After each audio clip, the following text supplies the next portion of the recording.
Olá, eu sou Renata Falcone e esse é o LCcast, o podcast do Ladei Cerqueira, Advogados Associados. E hoje o tema é um tema associado com outro tema. Se você não assistiu se você está assistindo a gente pela primeira vez, teve um programa sobre guarda. E a gente falou muito sobre pensão, mas a gente percebeu que ele merecia um programa único. Hoje a gente vai falar sobre pensão alimentícia e como isso vai muito além da questão das separações. A gente tem as nossas convidadas hoje, a Thaís Cerqueira. A gente voltou também com a nossa psicóloga, a Tiziana Prata, também está aqui com a gente hoje, para falarmos sobre pensão alimentícia. E a questão é, todo mundo que fala sobre pensão alimentícia já pensa em separação, filhos, mas a pensão alimentícia não é só isso e não é só nesse caso, não é? Tira essa dúvida pra gente. Não é só nesse caso. É importante a gente primeiro falar o que seria, né, essa pensão alimentícia. Na verdade, a pensão alimentícia é uma prestação, né, que uma pessoa vai prestar a outra no sentido de garantir a manutenção dessa outra pessoa, né? O padrão de vida dela, a condição social. E essa pensão ela pode decorrer da sua relação de parentesco, e aí pode ser para os seus ascendentes, ou seja, para o seu pai, para o seu avô, como pode ser para os seus descendentes, para o seu filho, para o seu neto, e pode ser até para os seus irmãos, né? Gente, isso vai ser um problema, porque o pessoal achava que era só filhos e agora é a família inteira. Mas antes eu vou até pedir desculpas, a gente não se apresentou formalmente. Doutora Thaís Cerqueira, apresente-se, conte um pouquinho da sua experiência aqui no Ladei Cerqueira. Olá, eu sou Thaís Cerqueira, sou sócia do Ladei Cerqueira, sou especialista em direito de família. E é muito importante a gente estar aqui hoje. A gente sentiu essa necessidade, né, de falar um pouco de alimentos, que está muito interligada à guarda. Geralmente é no mesmo momento que você tem que falar sobre esses dois assuntos. E com a presença de Tiziana, que é a nossa convidada, que foi uma pessoa maravilhosa para debater esse tema. Estou muito feliz de estar aqui com vocês hoje. Tiziana é especializada em família, né? Psicologia de família. Conta pra gente. Sim. Eu tenho especialização em terapia familiar, né? Terapia familiar e terapia de casal. E amante das relações humanas, né? Sempre fui, desde a faculdade, amante das relações humanas. Então, pensar em direito de família é pensar nas relações humanas. É, né? Verdade. Então, isso mesmo. Uma complementa a outra. Sejam muito bem-vindas. Obrigada. Então, agora o pessoal deve estar preocupado em casa, porque já está imaginando, meu Deus, quem vai me pedir pensão alimentícia? Mas assim, como se determina, né? Como começa uma solicitação, uma reivindicação de uma pensão alimentícia e como é que esse procedimento acontece, né? Na verdade, é o que eu te falei, né? A gente tem que ter essa relação de parentesco, os cônjuges também, ex-companheiros também pode ter essa solicitação. E aí, como é que você pode reivindicar isso? Esse pedido ele pode vir no momento de uma dissolução de uma união estável ou no momento de um divórcio, mas ele também pode vir num momento separado, numa ação de alimentos específica ou até numa ação em que você está ofertando alimentos. Se você é um genitor ou se você é um filho e o seu pai ou o seu filho está numa condição que necessita de alimentos, você pode se antecipar e ofertar dentro daquelas condições de capacidade financeira que você possa contribuir, né, para a manutenção daquela pessoa que necessita. Então, os procedimentos, eles são feitos pode ser feito através dessas ações judiciais que eu falei, mas também podem ser objeto de um acordo, né, uma mediação, e aí, a depender de onde esse acordo for feito, ele já vai ter uma validade como um título e vai prevalecer aquela regra.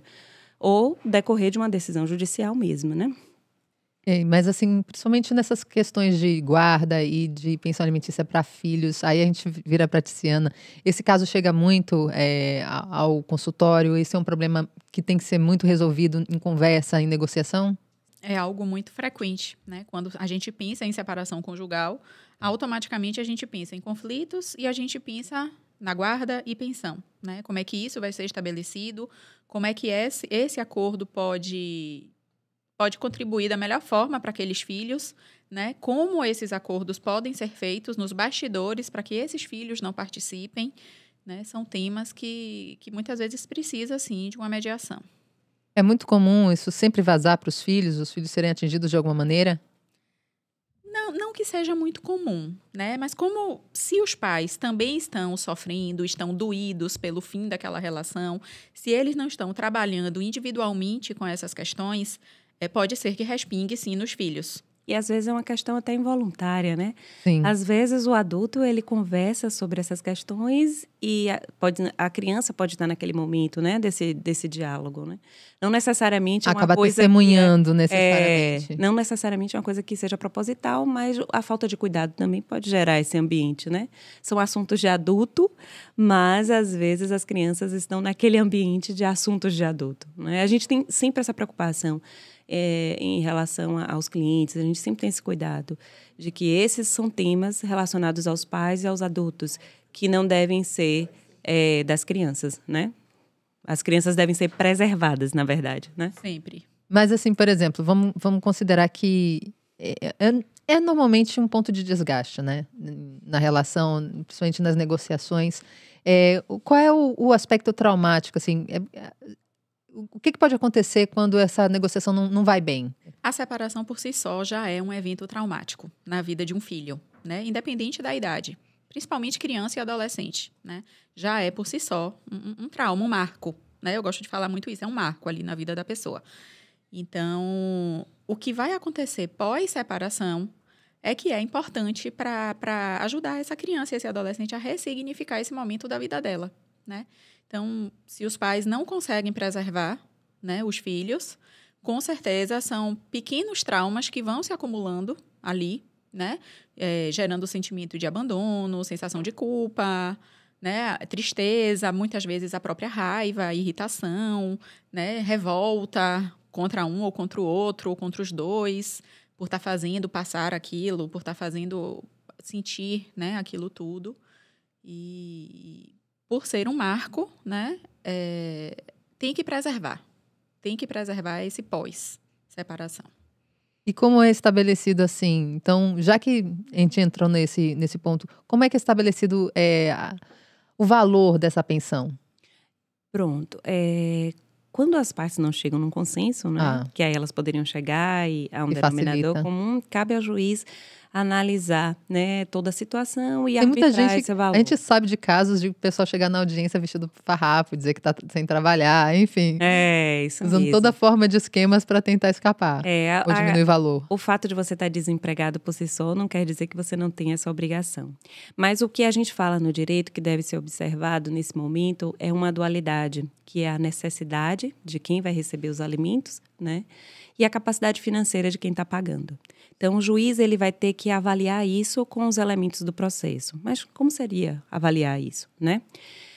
Aquele que vai receber os alimentos, ele tem que trazer para os autos comprovação das despesas dele, sejam despesas ordinárias, sejam despesas extraordinárias. E os alimentos, eles garantem essa condição social. Então, eles têm que ser uma prestação que seja suficiente para você ter o acesso à saúde, ao lazer, então, à se educação. chama alimentos, mas não é só alimentos? Porque a expressão é alimentos, mas é tudo aquilo que você precisa para ter uma existência digna, né? Ter uma vida social condizente com um padrão que você já usufruía, né? Dentro do possível, né? Dentro do possível, isso mesmo. E do outro lado, o juiz também vai observar do prestador, né? Do devedor de alimentos, aquela pessoa que vai pagar.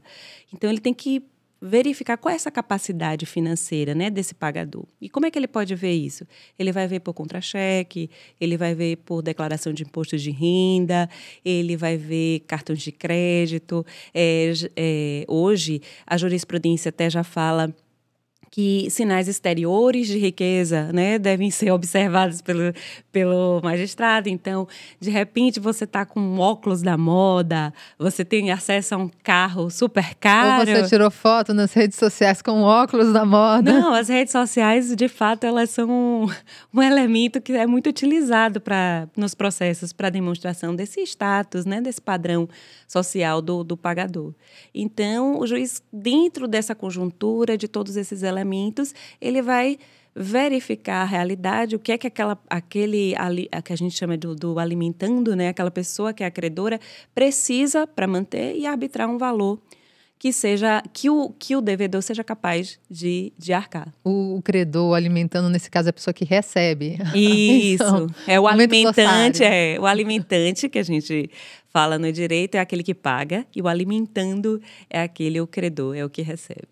Mas é muito. Então, vou voltar para a questão psicológica. Para quem é o credor, já ter que recorrer e fazer esse pedido é uma coisa que causa alguma dor, algum problema psicológico no futuro, principalmente quando se trata de, assim, eu diria assim, pessoas vulneráveis, assim, crianças ou às vezes até idosos, adultos, né? Isso. Eles vão ali reivindicar por um direito que é deles. Só de reivindicar já é uma coisa. Sim, só de reivindicar, né? Porque está faltando, né? Está faltando porque alguém optou por não exercer o papel que deveria ser exercido, né? Então, só o fato da pessoa precisar reivindicar por seus direitos já é por si só delicado, estressante, né? Já sensibiliza a Espera-se pessoa. que por amor as pessoas já oferecessem isso não precisasse virar uma. Esse aí era o Sim, plano ideal, né? sim. Esse Mas era o plano acontece, O isso bom acontece. senso, né? Assim, é sempre o melhor caminho. Vamos sentar, vamos conversar, vamos ver o que é que precisa tirar, vamos ver o que é que dá para manter, né? Sempre no bom senso mesmo. É o melhor caminho sempre para todo mundo, né? Inclusive para aquele casal que está se separando ali naquele momento. Claro. Sim, às vezes também pode correr o risco de, no meio nessa confusão e nessa negociação, a criança ficar como se fosse um ping-pong. Vocês acho que já comentaram isso. Com certeza. Sim, um pombo correio. Dê essa conta para seu pai pagar. Não, mande esse bilhete aqui para sua mãe. Vai ter uma viagem com meus amigos. Peça a seu pai, ou então peça É a sua comum mãe. ver essa situação nos comum. consultórios. comum. É que a gente falou na guarda sobre isso, né? Dessa confusão da relação parental com aquela relação que foi conjugal, né? Então, se confunde os papéis. Essa questão de prover, de você garantir a manutenção do seu filho ou de outro parente que esteja necessitando de você, é uma relação parental, não tem correlação com aquele casal que não deu certo, aquela relação que não deu certo, né? Mas é difícil separar isso.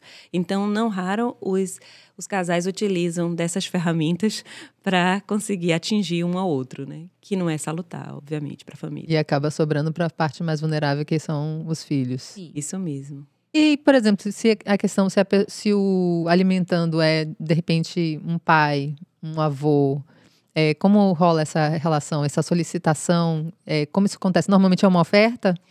É uma oferta ou uma ação de alimentos também. Não vai ser no bojo de uma separação, nem um divórcio, né? Porque aí está distanciado desse momento. É que é bom que a gente abarque tudo, né? As pessoas pensam em pensão alimentícia, já associam com a questão da guarda, do e acaba divórcio. que a gente sempre fala assim da criança e do adolescente, mas é importante a gente falar que assim, os filhos maiores, eles também podem ter direito a alimentos se eles forem incapazes, por exemplo, né? Ou se você tiver algum parente numa situação de indigência, que é aquela situação de miséria absoluta, É bom e que saber ele os não exemplos. tenha dado causa a isso, né? E os ascendentes também têm direito, que é o que você falou, os idosos, né? Em algum momento pode ser que os pais sejam os credores, sejam aqueles que estão necessitando desse auxílio, né? Sim. Ou os irmãos, né? A legislação prevê essa possibilidade, que a gente fala em linha colateral até os irmãos. Certo. E em relação aos ascendentes e os descendentes, é de forma ilimitada. Você só apenas vai privilegiar aqueles que têm um grau de parentesco mais próximo. Por isso que a gente diz, os pais têm maior responsabilidade em relação aos filhos, na questão alimentícia, do que os avós. Os avós, eles só vêm de forma complementar, quando aquele pai ou aquela mãe não consegue prover aquela pensão alimentícia, então os avós podem ser chamados para fazer frente a essa complementação. Olha, essa informação é boa e importante também. E no caso de um ex-cônjuge? Os cônjuges também, pela questão do casamento, ter aquele dever, né, de você...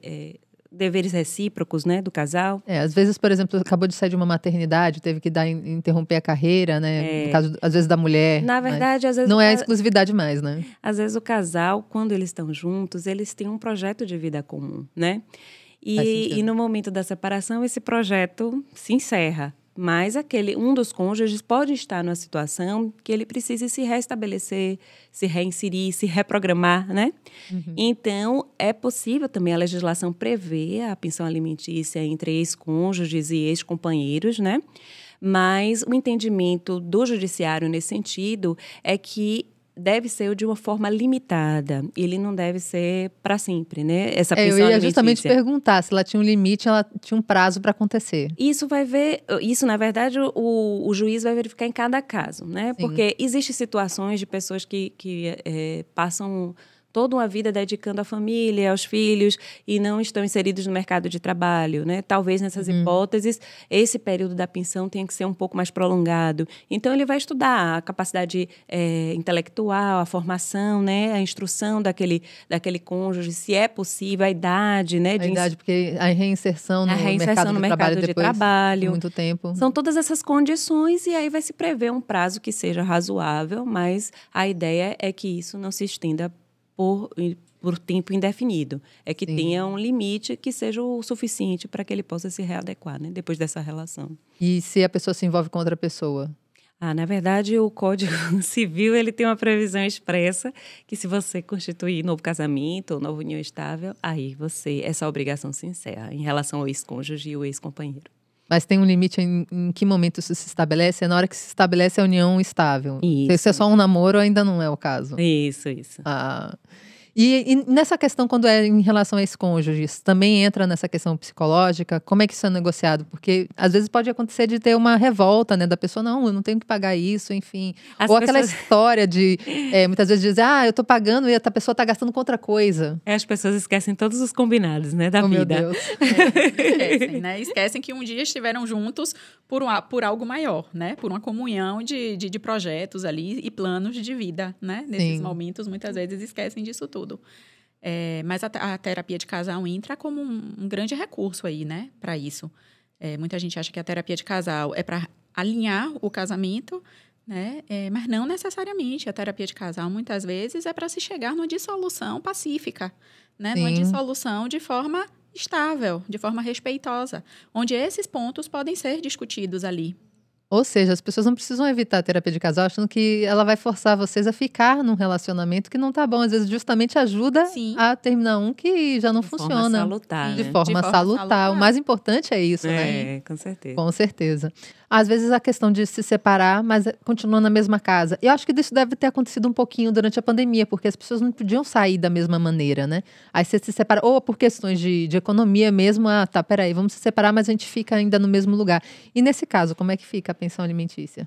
Na verdade, alguns casais podem ter essa dificuldade, né? Porque você ter duas casas para manter, você tem que reprogramar, né, toda a sua vida financeira.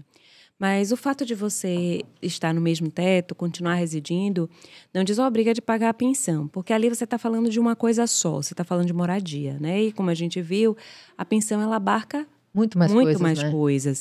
O lazer, a educação. Então, a depender da situação, vocês vão estar no mesmo teto, mas um vai estar prestando alimentos para o outro, né? Caso haja aquela dualidade, a necessidade de quem está precisando, pleiteando, e a capacidade financeira de quem está prestando, do devedor, né? Além da questão de ter do trauma, de ter que solicitar, às vezes isso vai muito além da questão de pagar ou não. Às vezes a pessoa nem é presente e às vezes ela passa uma vida inteira. Isso pode gerar não só grandes ações, como na questão da justiça, como também grandes prejuízos psicológicos de vida para uma pessoa. Sim. Que se vê abandonada não só de recursos de pensão alimentícia, mas da presença. Sim, principalmente, né, da presença. Porque é importante aquela figura de referência, né? Sempre é. Muitas vezes não é nem apresentado esse pai ou essa mãe, né? Por qualquer situação da vida, ou porque morreu, ou porque de fato não registrou, né? Ou porque registrou e sumiu, né? E isso já gera, é uma lacuna que fica, isso já gera um prejuízo emocional na vida daquela pessoa. E quando se percebe que é uma escolha do outro, né? Por exemplo, existe um pai ou uma mãe que simplesmente resolveu não mais participar daquilo ali, né? Com certeza o sentimento de abandono é maior, né? O que gera um prejuízo emocional maior também. Quais são, assim, dá um exemplo de alguns sintomas, assim, de comportamento, por exemplo, que alguém que passou por essa situação pode vir a ter. Até para, de repente, descobrir que é isso e procurar ajuda. Sim. Uma revolta, um sentimento de revolta muito grande, né? De muitas vezes não estar satisfeito com nada, de estar sempre reclamando de alguma coisa, e aí tá com o humor oscilando, né? Numa certa frequência, com muita irritabilidade, né? São sinais de que precisam ficar atentos para tentar descobrir o que é que está por trás, né? Desses sintomas aí. O que é que esses sintomas estão mostrando? Pode acontecer da pessoa se envolver com, sei lá, más amizades, se envolver, sei lá, com drogas ou outras atividades, por uma questão de rebeldia até por lidar com... Pode, às vezes, por uma questão de chamar atenção, querer chamar atenção, né? E encontrar alguma forma de chamar atenção. Então, às vezes, até aquele adolescente que está muito recluso no quarto, né? O que é que ele quer dizer com isso?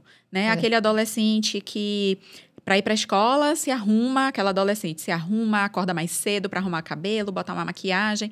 Agora, quando está em casa, fica desleixada, não escova dente, não toma banho, né? O que é que ela quer dizer com isso? O que é que ela está falando? Ei, meu pai, minha mãe, eu estou aqui, né? Alguém, olhe para mim, né? São formas de chamar a atenção, que muitas vezes não sai, né? De forma, assim, verbal, organizada. Aproveitando até em questão da pensão alimentícia em relação a esses jovens, até que ponto vai? Até os 18 ou porque assim, eu tenho aquela história que eu já comentei com elas de um amigo que simplesmente foi expulso de casa a partir dos 18 anos. Antes de falar sobre essa questão do prazo, né, se ela é definitiva ou não, eu acho que é bom fazer um adendo aqui sobre essa questão, né, o abandono material, ele está muito interligado a um abandono afetivo também, né? Sim. E, assim, o judiciário também ampara essas situações. Então, a gente tem hoje uma jurisprudência e muitas ações de filhos, né, que não receberam esse auxílio, seja afetivo, seja material, durante anos, e optaram por entrar com ações mesmo para obter uma reparação, né, uma indenização por danos morais por esse período todo que não teve esse amparo, né, desse genitor que tinha esse dever de fazer. Então, é importante que as pessoas saibam disso também, né, para poder elas... Saber que nunca é tarde. É possível você ter os seus direitos, né? Essa reparação. E é importante a gente falar isso. Importante também que a gente acabou de falar em relação à pensão alimentícia no caso de ex-cônjuge, porque dizem muito que mulheres que, por exemplo, em relacionamentos abusivos, têm medo de sair da relação e ficar sem nada. Do tipo, vou te deixar sem dinheiro. E, de repente, ela tem esse recurso judicial para ela poder... E a gente fala só de questões de relações destrutivas, mas ou abusivas, mas também, sim, uma pessoa que simplesmente quer se separar e ficar, não, mas eu vou ter que ficar, eu não sei se eu estou entrando num assunto polêmico. Não, é assim, é uma situação... Claro, eu tô fugindo um pouquinho, mas assim, mais importante é dizer, às vezes a pessoa tá num relacionamento, quer sair e pensa, mas meu Deus, vou ter que começar do zero, e sem se dar conta que ela tem condições de solicitar mecanismos, né? Claro. Eu acho que é uma coisa que hoje se fala muito, e tem muitos casos, né, que a gente diariamente vê no noticiário. Então, essas mulheres também podem ser amparadas, né? Ter alimentos. E é importante que, às vezes, você, assim, se faltou um dos cônjuges pagar, teve outro que pagou, né? Que teve essa obrigação, né? O outro genitor, o outro responsável. E aí, você não pode pedir pensão alimentícia pretérita, né, para o passado. Mas esse pai ou essa mãe que cuidou do filho sozinho e que teve essas despesas durante anos também pode pleitear a reparação disso. Olha. Né? É uma indenização aí, nesse caso, material, né? Eu quero ser ressarcido. Então, é importante você ter esse controle do que você gasta, porque lá no futuro, você também pode fazer isso, entendeu? Como pleitear essa... Uma ação indenizatória. É possível fazer isso. Olha... Antes tarde do que mais tarde, né? Exatamente. Pois é. Mas então, no caso voltando então ao assunto dos jovens, até que ponto eles têm esse direito porque nessa questão, nada como a gente falou isso muito na guarda, né? O que determina, né? No direito de família, a gente diz que nada é definitivo, né? Porque as famílias não têm nada definitivo. É verdade. As relações familiares, elas vão mudando. E aí é possível que você tenha que, em um determinado momento, mudar também o que se combinou. Em relação aos filhos, os filhos menores, eles têm essa presunção, né? Os adolescentes, antes dos 18 anos, há essa presunção de que é necessário pagar, né? De que ele é necessitado. Mas aí todo mundo fala assim, aí ficou com 18 anos, então aí cessa automaticamente. não cessa automaticamente, né? Que determina se cessa ou não? A necessidade daquele que está recebendo, né? E a capacidade daquele que está pagando. É aquela dualidade sempre, né? Que sempre vai ser considerada na... E hoje é uma praxe, assim, para o judiciário, nesses casos, que a pensão, ela se estenda pelo menos até que a formação educacional daquela criança, daquela adolescente em nível superior, ela para garantir, na verdade, essa educação superior, né? Sim. Que hoje seria, assim, algo em torno de 24, 25 anos, mas não é nada, assim, fixo, né? O juiz vai avaliar o caso e ver se ele ainda está necessitando. Por isso que não cessa automaticamente. Ninguém pode ser pego de surpresa, né? E nem sempre é definitivo, isso pode ser levado novamente para uma renegociação? Isso. Tanto em relação à questão do valor, né? Porque, assim, aquele valor ele pode ser em um dado momento suficiente, mas depois ele pode ser aquém da necessidade, então ele precisa ser majorado, ou do contrário... Majorado no momento... glossário. Momento glossário. A gente aumenta o valor. Isso. É preciso aumentar esse valor, ou em dado momento o valor é muito alto e aquela pessoa que é o devedor, que é o alimentante, a condição financeira dele não é mais a mesma de quando foi estipulado, então é preciso readequar isso. Então, como nada é definitivo... Quem paga também pode solicitar, né? E isso, uma revisão, existe uma ação própria, que é a ação de revisão de alimentos, como existe aquela desoneração, que é quando você não tem mais... aquela pessoa que está recebendo não tem mais aquela necessidade, portanto, você deve entrar com ação para ser exonerado dessa obrigação de pagar. Então, tudo vai depender da situação, mas não cessa automaticamente com os 18 anos. E o entendimento do judiciário é que é preciso garantir àquele adolescente, né, a formação superior, por exemplo. Bom, enfim, a gente está falando justamente porque todo mundo precisa, mas nem sempre todo mundo consegue cumprir ou quer cumprir. E aí a gente sempre ouve daquelas histórias, não paga a pensão, vou colocar na cadeia. E parece que a pensão é justamente uma questão civil que gera assim, uma reação rápida, né? A pessoa pode realmente ser presa, mas nem todo mundo quer que isso aconteça. Fale um pouquinho sobre isso. Hoje, às vezes até se tem um cuidado, né, daquele genitor de não pedir a prisão, porque é uma situação que é constrangedora, de fato, né? Sim. Tanto para a criança como para aquele devedor.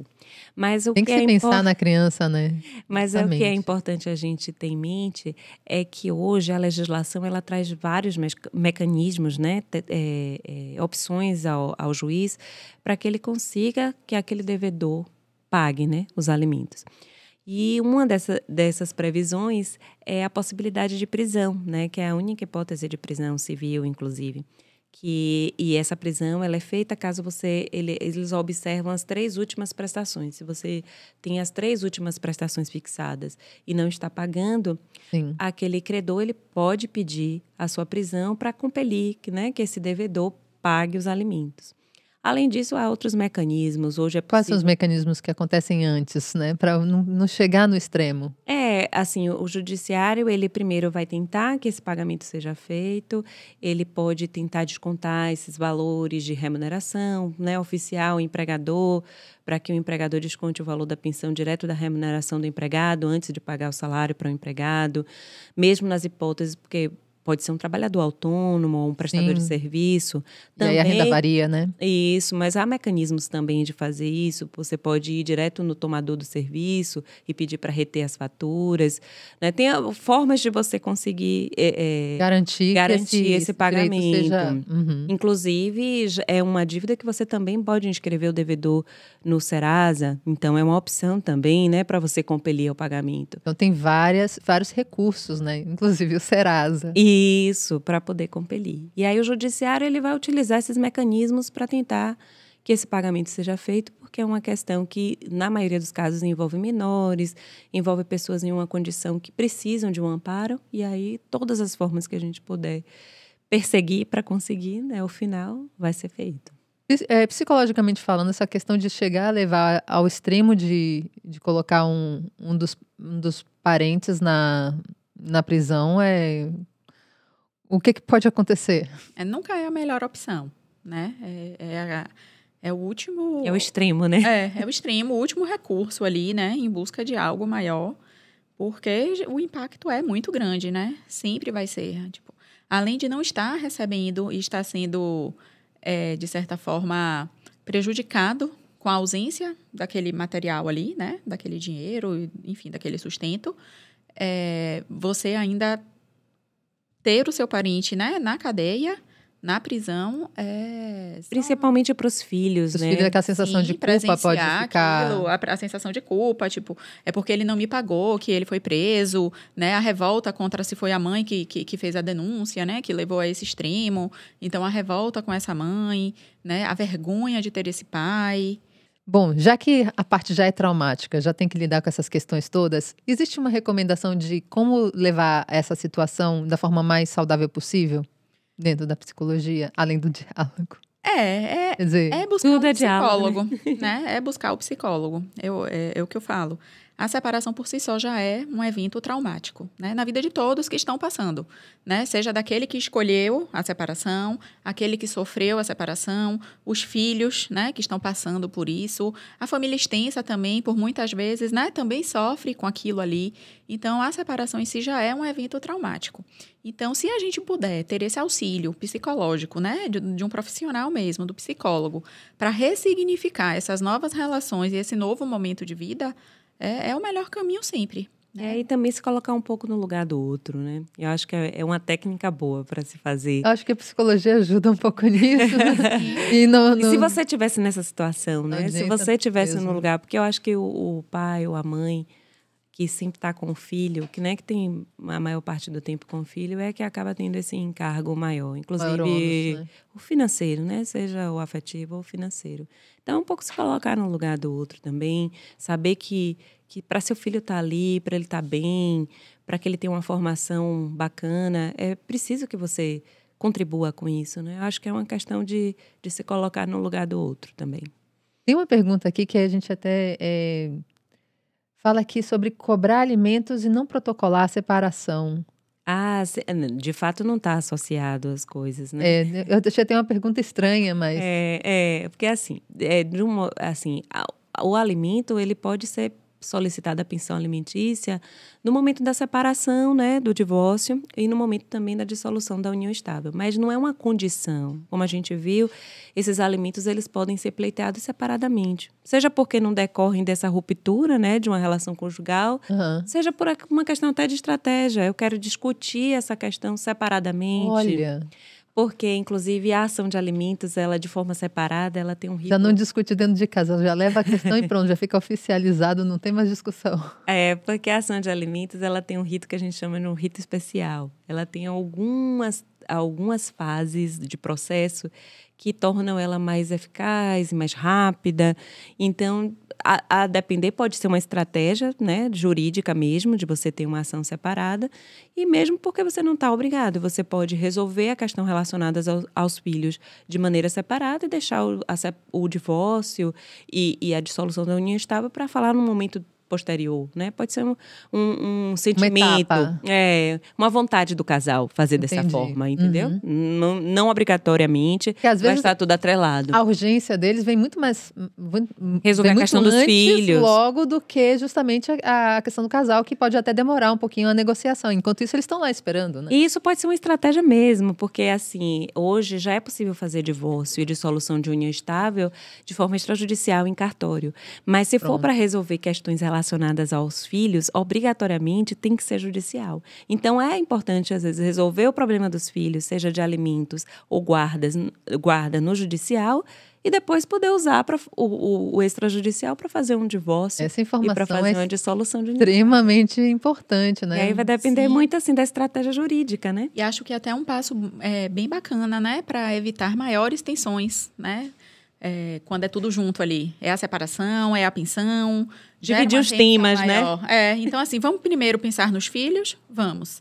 Né? Quais são as necessidades deles. Depois, vamos pensar na gente enquanto ex-casal, né? Vamos pensar como é que a gente pode dissolver essa união aqui, esse casamento. Uma etapa mais saudável, né? Sim. Uma forma mais saudável de conduzir esse processo. De formas separadas. Do ponto de vista jurídico, não é necessário que seja tudo de uma vez. Não é obrigatório, né? A gente pode fazer isso.